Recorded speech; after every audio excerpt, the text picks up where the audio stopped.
Welcome to our channel. Today we how to log into Avast, complete guide step by step clearly. To log into your Avast account, start by opening your web browser. In the address bar, type in www.avast.com and press enter.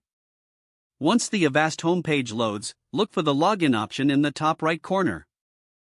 Click on the login button.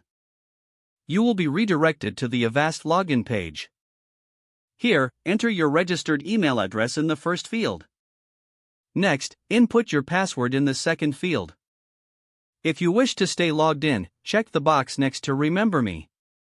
Once you have entered your credentials, click on the Login button.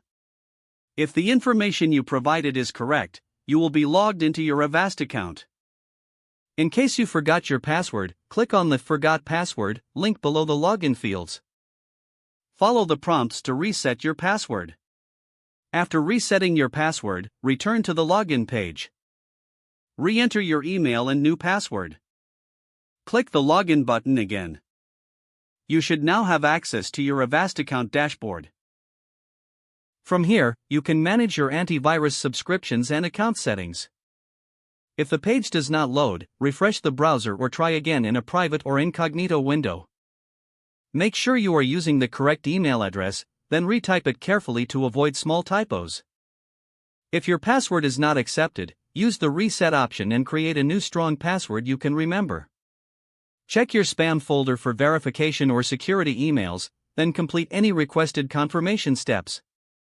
Enable two-factor authentication if available to improve account security and reduce unauthorized access risk.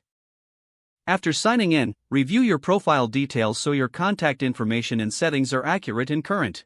If you see an error message, note it down and try again after restarting your device and internet connection.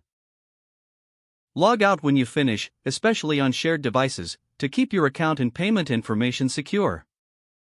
If the page does not load, refresh the browser or try again in a private or incognito window. Make sure you are using the correct email address, then retype it carefully to avoid small typos. If your password is not accepted, use the reset option and create a new strong password you can remember. Check your spam folder for verification or security emails, then complete any requested confirmation steps. Don't forget to like this video and subscribe to our channel for more step-by-step tech guides.